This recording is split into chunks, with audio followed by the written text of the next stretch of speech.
Hi, today my group will be presenting the book The Concise Townscape by Thomas Gordon Cullen.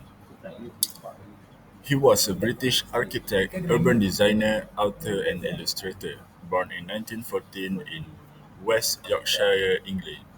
Cullen played a key role in post-war British urban planning and is most famous for his book The Concise Townscape, published in 1961. One of his major contributions is the concept of serial vision, which explains how people experience a city through a sequence of views as they move, kind of like walking through a story told by space. Cullen also emphasized placemaking designing urban spaces that make people feel comfortable, included, and emotionally connected. He believed this could be achieved through careful use of scale, texture, and enclosure. Lastly, he introduced the idea of visual coherence, which is about creating harmony in a space using contrast and variety rather than uniformity. He showed how thoughtful design choices can significantly enhance our experience of urban spaces. So, in short, Cullen used drawings and storytelling to help us see how space affects us visually and emotionally. Let's now explore how we can apply some of these ideas in our design.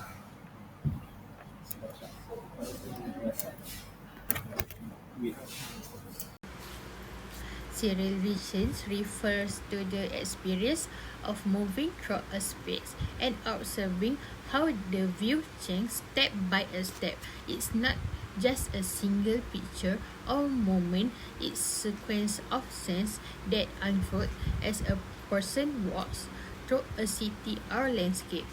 As Cullen say, the city should be seen as a journey. Celebration helps to create that journey.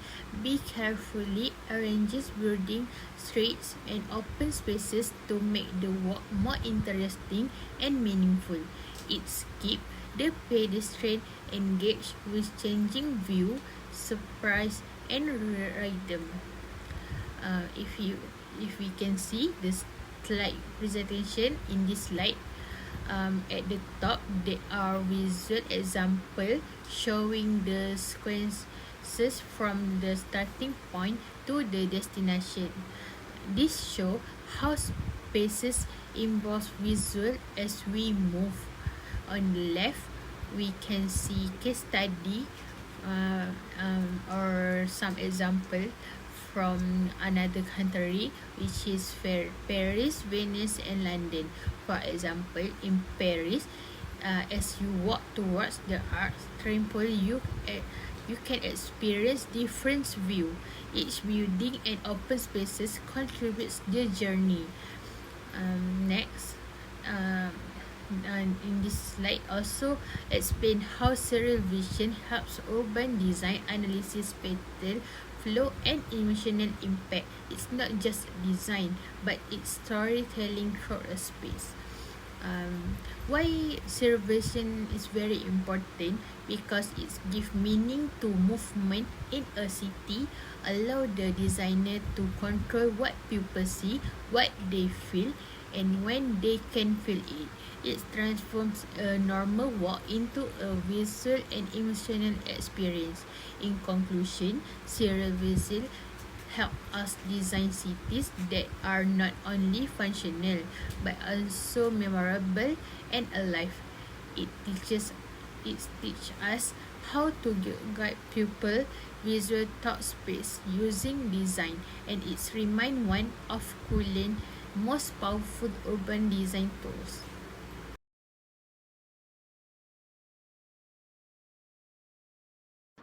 In this content, a content refers to the space, the physical and visual element, and define a place. Character. This include material, color, texture, sign, plan, sound, people, and more.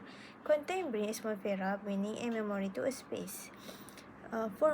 First example one. Let's start with the Blue Mosque in Istanbul. The architecture creates a strong sense of order, calm, and spiritual direction. That is the place. The content includes the ornate tiles, the natural sunlight filtering through stained glass, and the equine prayers. These sensory and emotional elements generate a deep atmosphere and spiritual experience. For an example is Piazza del Campos in Italy. This vast open square furnished by historical building and radio symmetry draw people in. The cafe local perform, tourists walking around, and the flag waving in the wind. All of these contribute to a vibrant and memorable content that make the place feel alive. Savannah is Central Park, New York City, USA. Climbing urban space through its large open doors, tree-lined paths, and the layered edges. The dog, children playing, couple walking, and busker performing. These are the contents that make the park feel welcoming and human. For next is nothing. In Notting Hill, we see how small street detail can create charm and identity. The cobblestone path, pastel-colored house, and heritage lampposts set the tone. Even subtle items like door knockers, benches, and textures contribute to the memory and personal of the urban scenes. For next is soap markets. Finally, the soap market is sensory rich experience general makes like pathway encourage exploration.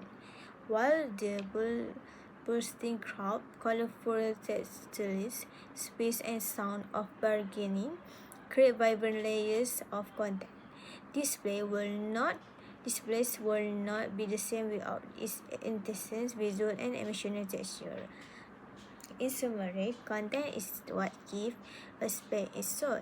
Each of the examples show how a place becomes meaningful not just through structure, but through everything that follows. It's sound, people, activity, color, and atmosphere. Thank you. So the next slide, I'm gonna present about the function tradition. Gordon viewed functional tradition as beauty born from true purpose, where harness and natural design rooted in everyday human needs creates urban space that are full of spirit and meanings.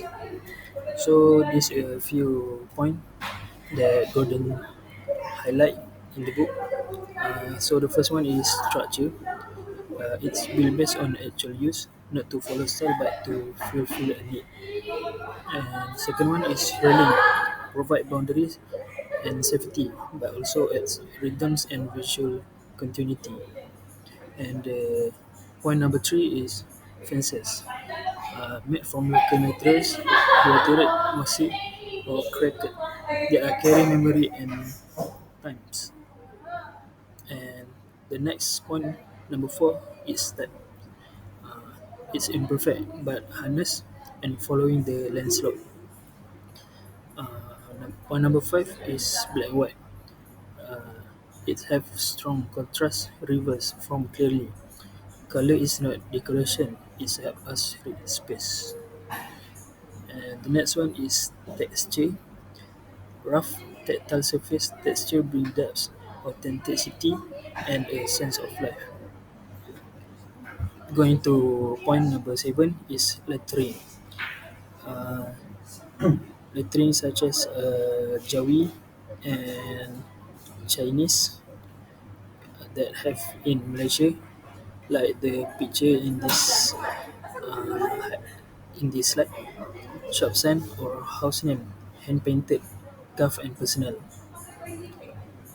Next, point number eight, trim, like windows frame, clutter, gutters, draw lines small detail that shape shadow and adds rhythm. And the last one is the road. The road that follow the lens, contour, creates movement, curiosity, and changing view. Now I'm gonna talk about Square for All Taste. The the aim of Square of the All Taste is to create urban spaces that are inclusive and can support different type of activities and social interaction. However, the concept of the Square for Altis is to create inclusive urban spaces that support a variety of activities and social interaction, making sure that there are something for everyone whenever it's for relaxation, socialize, or cultural event. Now, let's we look at different type of square that I found in around the world. First, we go to private square and peaceful. It's very close space, often surrounded by railing or planks. This space offer privacy and a great for quiet moment. For example, Bedford Square in London is a very perfect example that offering a calm, private vibe in the middle of the city. Second is Metropolitan Square. Are open. This space are open is open accessibility space that serve as major urban landmark. These square are often used for event and socialized activities. A famous example is Trafalgar Trafalgar Square in London, which is always bursting with people from around the world. For another example is we next the square of this is Municipal Square. Municipal Square are designed for official purpose, features grand elements like fountain structure to this item to give the space a sense of importance. For example, Bedford Square again serve a great example with its classic for or formal design. Lastly, is Collegiate Square.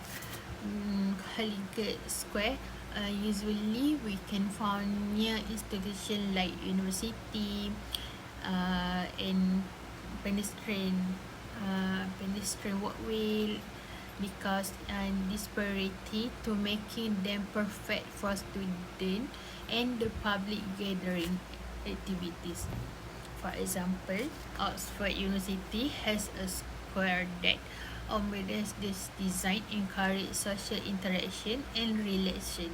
So, this is very different type of square are designed to serve different function but all aim to provide inclusive multifunction space for all the community.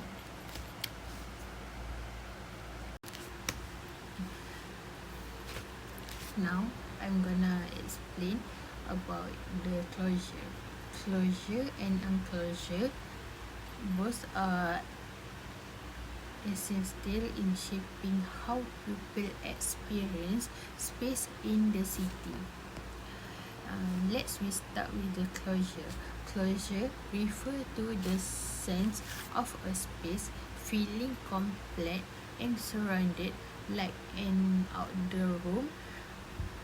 This is happen when the building, tree or walls frame the space, making it feel in intentional and contained. Colin has explained that closure makes people feel like they are truly in a place, not just walking through the empty gaps between the building. It also gives the space a strong identity and encourage people to pause, gather or interact with the surrounding. You can see I put in this slide like some good example of closure in pizzas, courtyard or enclosed square in the old city. Cullen used this idea to make city space feel more personal and meaningful. Now we move to enclosure. Enclosure is closely related, but it focuses more on the feeling of being surrounded in a space. It's created by vertical elements like building, hedges, or landform that frame the edges of the space. This makes the space more defined and structured. It's help people feel more secure or oriented in the environment, which is very important for comfort and usability. Enclosure is common use in plaza, garden, carts, and urban pockets. Kulin highlight that it's help turn open area into clear human skill places. So why closure and enclosure? What's the matter? So um, why closure and enclosure is very important because uh, they they help designer to create urban spaces that are more human, memorable, and comfortable. Cullen believe that through careful farming of spaces, we can guide people emotion and experience as they move through the city. In conclusion, both closure and enclosure are about turning space into places. They are powerful in urban design that help make city feel alive, engaged, and welcoming. That's all from this. And now I will explain about legs and wheel. Legs refer to walking through a town or city. Wheeling emphasizes the pedestrian experience, highlighting how walking affected the design and feel of urban spaces. Area design for pedestrians only encourage people to shop, rest, and engage with their surrounding. These spaces often have benches, cafe, and public art. This will create a welcoming environment.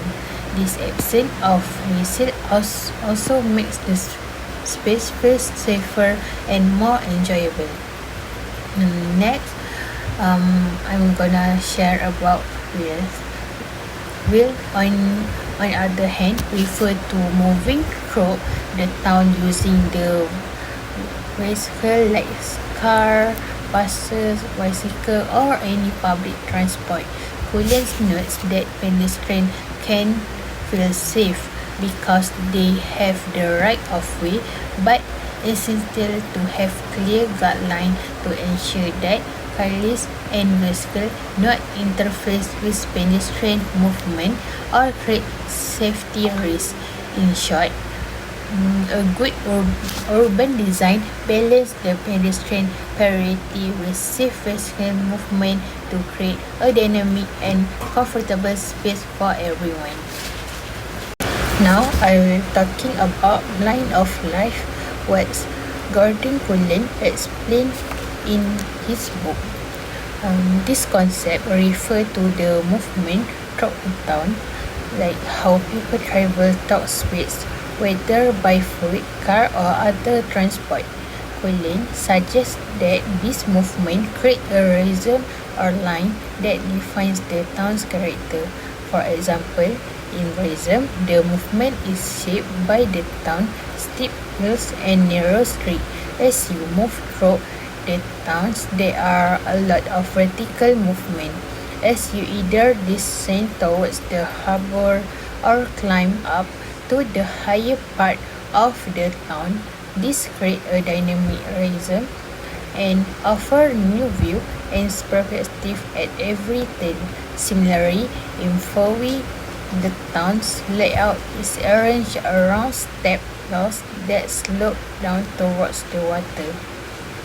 As you move through the town, you experience a dramatic change and elevation, providing different vistas and sense of estimate. Cullen would highlight how the different levels in the town create a rhythm with the river and harbour serving as focal point. In Lloyd, particularly in the East Loop, the area street lead down the harbour, and as people walk through the street, the movement through the elevation changes the viewer, creating new dynamic perspective. In short, the line of life concept is about how the physical movement through a town space, our experience creating a rhythm that unique to each place. So in this slide, I'm gonna tell about hazard in the book of Gordon about sequential study, the conquist townscape. So in here, the conquist townscape has a chapter by Gordon explore the several factors that are involved in making urban areas seem unsafe and uneasy. So in here we have 4 points that we must take action in the book of uh, Gordon. So the first one is railing. Railing are typically installed to protect pedestrians from potential danger. But when railing are obvious or poorly integrated into the urban fabric, they can impart a sense of confinement and obstruct movement. So in here, Gordon emphasized that while railings serve a functional purpose, their design and placement should be carefully considered to avoid compromising the aesthetic and experiential quality of urban space. And so the next one is planting. Vegetation is introduced into urban areas to enhance aesthetic. So if it's without proper planting can obstruct sign line and encourage on pathway. Obstruct sign line is overgrow or poorly placed plant can block view or reducing visibility for both pedestrian and drivers. For encroach on pathway is uncontrolled growth can spill onto walkway. So in here, Gordon advocates for strategic planting that complements the urban environment, enhancing its character without introducing new hazard. Hazard. So point number three is concealed hazard. These are danger not immediately visible to pedestrian, like hidden drops and obstacle. In here, Gordon stressed the importance of transparency in design, ensuring that potential hazards are visible and easily navigable to foster a sense of safety and trust in the urban environment. The last one is change of level. Gradation in elevation are used to define space, manage drainage, and add visual interest. Uh, it can be hazard because it can make a curse, trip and fall, and disrupt movement. So in here, Gordon highlight the emotional response leaked by elevation change. Lower areas can evoke feelings of intimacy, intimacy of confinement, while elevated space may impart a sense of security of exposure. So the next slide is the floor. The floor have six elements. The first one is adventure, cobble alley, mosaic paths, winding walkway, all encourage curiosity and evoke a sense of movement through space. Gordon emphasized that the urban floor can create a sense of discovery and variety, not just flatness. Through texture, height shift, and layout, the ground surface invites people to visually and physically explore the city. Uh, so the next one is functional pattern. Uh, in the left uh, picture is a yellow tactile paving. for the visually impaired, and the right side is rough texture near crossing. So in here, the floor is not just decorate; it serves practical purpose. It helps guide users define zones like pedestrian and vehicle, and signal transition of or function within public space. And the third element is standardizing the code. Uniform grey concrete paving across all suburban, regardless of cultural and historical context. Uh, Gordon critiques modern urban planning's tendency to overstandardize overstandards pavement design. When cities use the same materials and layout everywhere, they become dull and lost their unique identity.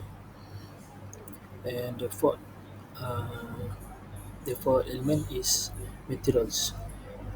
Gordon encouraged using local materials to reflect culture, climates, and identity. The choice of material greatly influences the character, texture, and emotional tone of the space. Material should just be durable; they should evoke a feeling. And the fifth element is articulation. It's how people read the space visually often visit need a sign.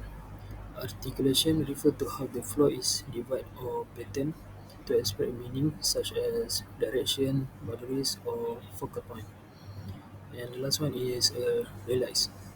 Gordon concludes by showing how the floor can become a place for rest and interaction, not just circulation. The surface can invite people to stop, sit, and enjoy their surroundings.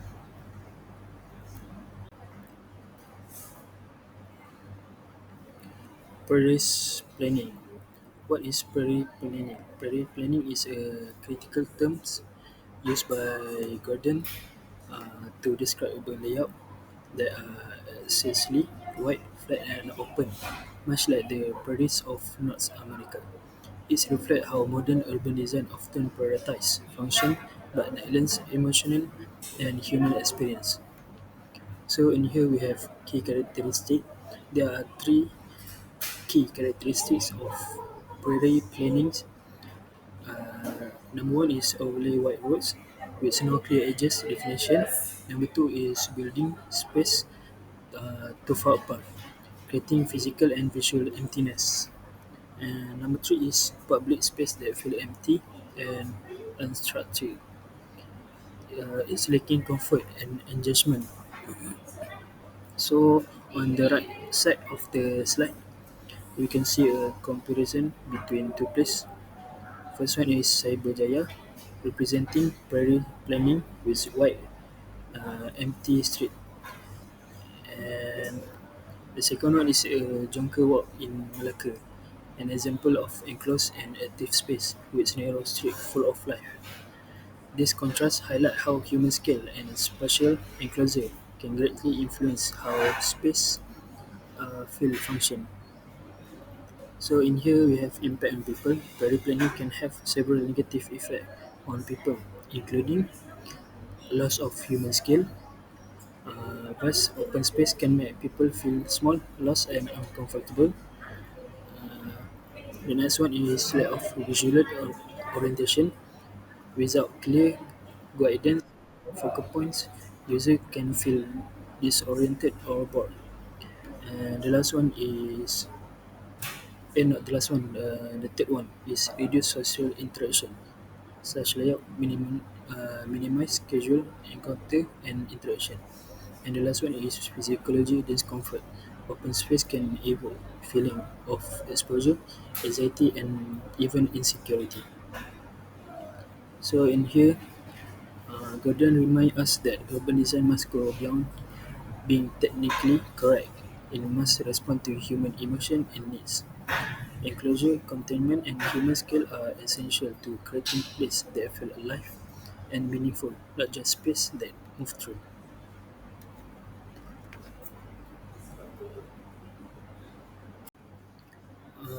The rule of thumb.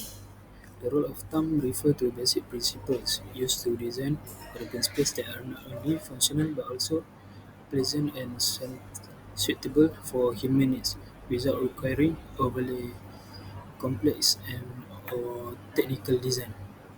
So the first one is depth and scale. At Redcliffe Square, Oxford, UK.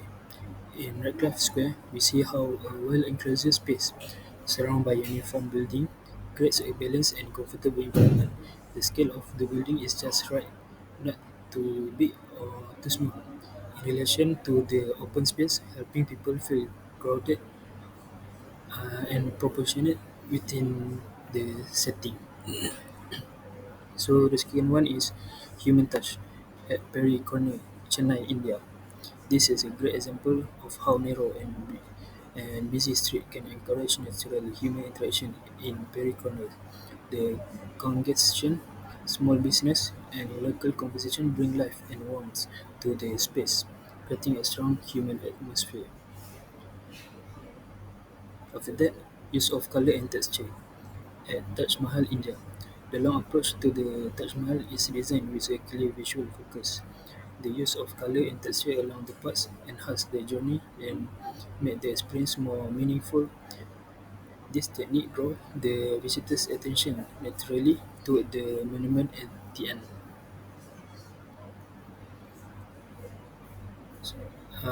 Number four is change of perspective. Winding Street of Edinburgh, UK. The winding layout in Edinburgh provides an ever-changing visual experience. As you move through the street, your perspective constantly shifts, revealing new scenes and surprise. This creates a sense of exploration and curiosity.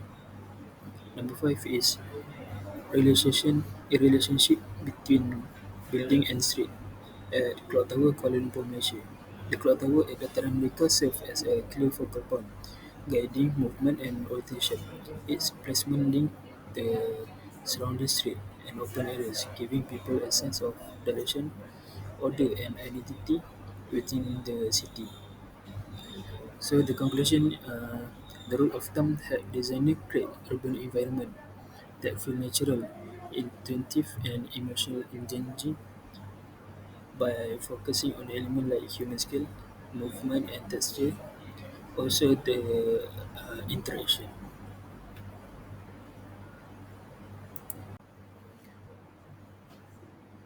So this one is street lighting. Street lighting is an essential element in the urban design, influencing both of the functional and aesthetic of public space. Gordon addressed its role in creating a coherent and engaging townscape in his book, The Concise Townscape. So in here, we have a code of practice, guideline for safe and efficient street lighting system. The use of LED streetlight in Copenhagen, Denmark, which ensure energy efficiency and reduce light pollution while providing clean visibility for pedestrians and cyclists. The next one is kinetic unity. Lighting should guide movement and enhance the experience of transition through space. The Champs-Élysées in Paris has streetlight designed to create a sense of flow for the pedestrian as they move down the avenue with lighting that change in intensity to direct attention to key location. And the next one is the townscape unities scale. Lighting scale should match the surrounding environment, size, and function. The Parisian Boulevard use taller streetlight to match the grand scale of the street buildings, creating a sense of balance in the urban environment. And the last one is priority. Lighting design must fit the context of the space itself. In old Delhi, India, decoration lantern style streetlights are used in heritage zone, complementing the traditional architecture while providing the adequate lighting for pedestrians. This slide shows how outdoor publicity connects circling principle in the concise townscape. In Times Square, the big LED sign create strong identity, but too much lacks to visual cost. Jalan Petali in Kuala Lumpur show how excessive sign can clash with heritage and harm the old charm. Shibuya, Tokyo is full of energy from bright publicity, but without control, it becomes a noisy sense. Burgess and Belgium limits outdoor art to protect its medieval beauty, keeping visual harmony. In Paris, minimal and elegant sign preserves the romantic street's character, following the true lens idea or respecting architectural setting. I'm about to present about the wall. The wall is more than just a barrier. It's not just a wall, it's not just a physical barrier. It shapes space and defines boundaries. It creates contrast between open and closed, public and private area. The material and texture, whether it's stone, brick or wood, give the place character. A well-designed wall adds atmosphere and emotion, making the space feel elegant and or mysterious, not just dividing it. For the English climate, with its rain, mist, and dampness shape how towns look and feel.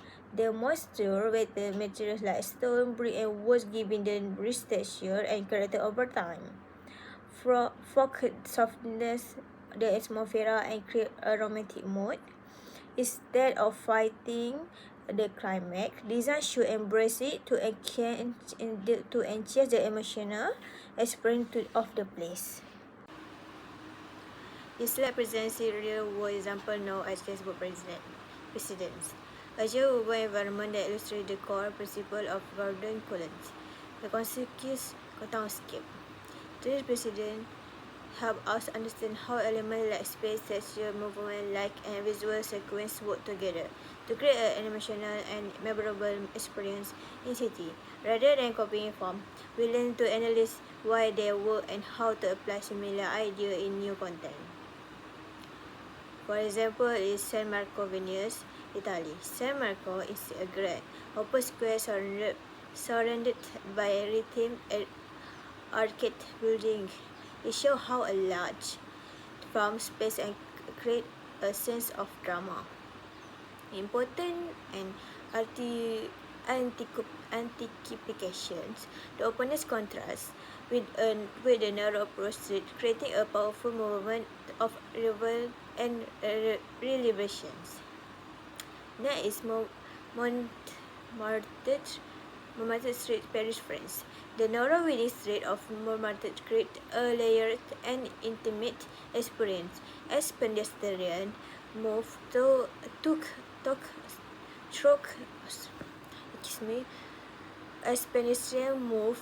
this space, they constantly shifting views and changing ground levels evoke curiosity and rhythm. This shows how organic spatial sequence and guides movement and emotions. Next is York Old Street, England. This medieval street features timber frame building that lean inwards, creating enclosed and shadow. The tightness of the space, combined with texture and architectural vibration, brings out a nostalgic and human-scale charm. It demonstrated how scale and materiality influence atmosphere. The next is Royal Crescent, Bath, England. The Royal Crescent is an iconic example of unity through repetition. The curved facade of Georgian architecture creates a sweeping rhythm that boosts majesty and harmony. It teaches us how formal geometry and repetition can deliver.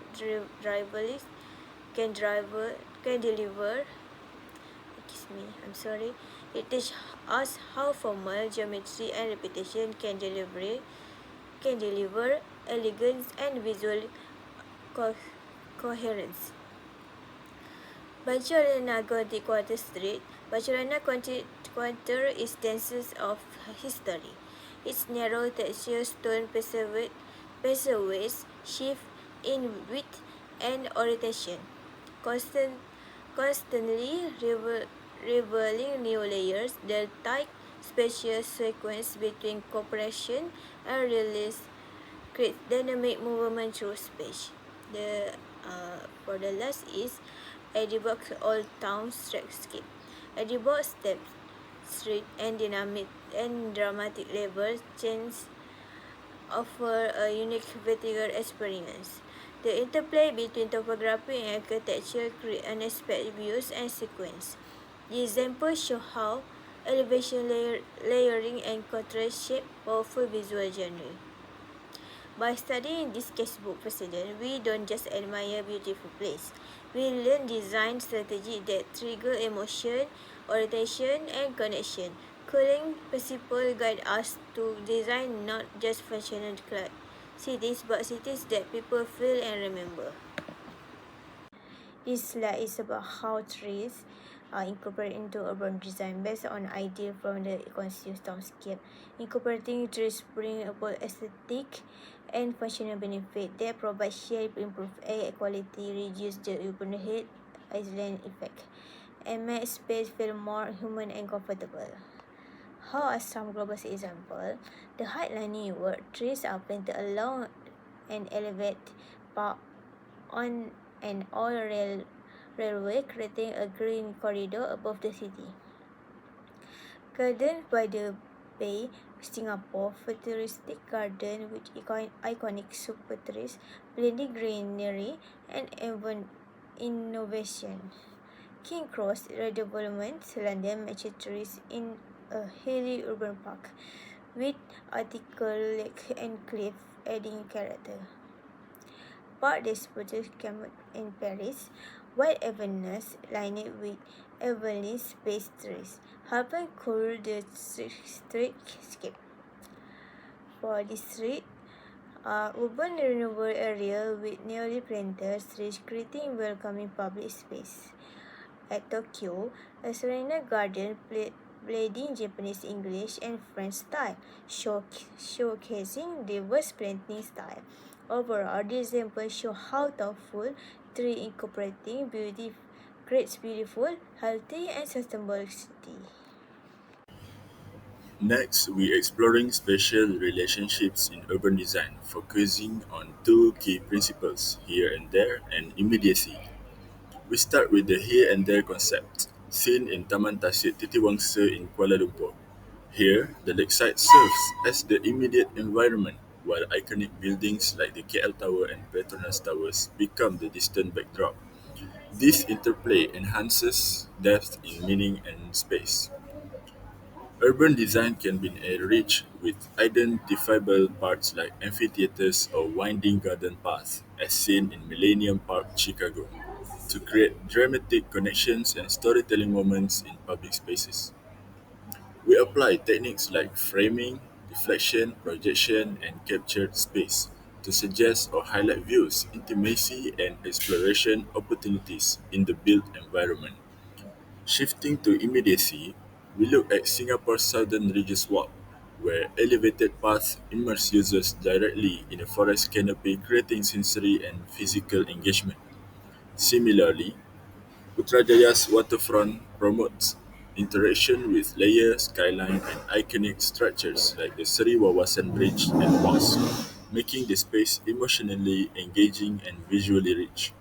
We also enhance emotional connection using elements like unobstructed water views, landmarks between built and natural environments, as seen in the global examples from Hong Kong, Florence, and New York. In a sense, successful urban design builds powerful spatial experience by balancing what we see now immediately with what lies beyond there.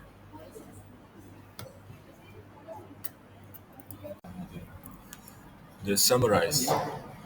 This book concludes by emphasizing that successful urban design should go beyond function, creating emotionally engaging, visually stimulating, and human scale environments that connect people to place through rhythm, contrast, and continuity. Thank you. That's all from my group.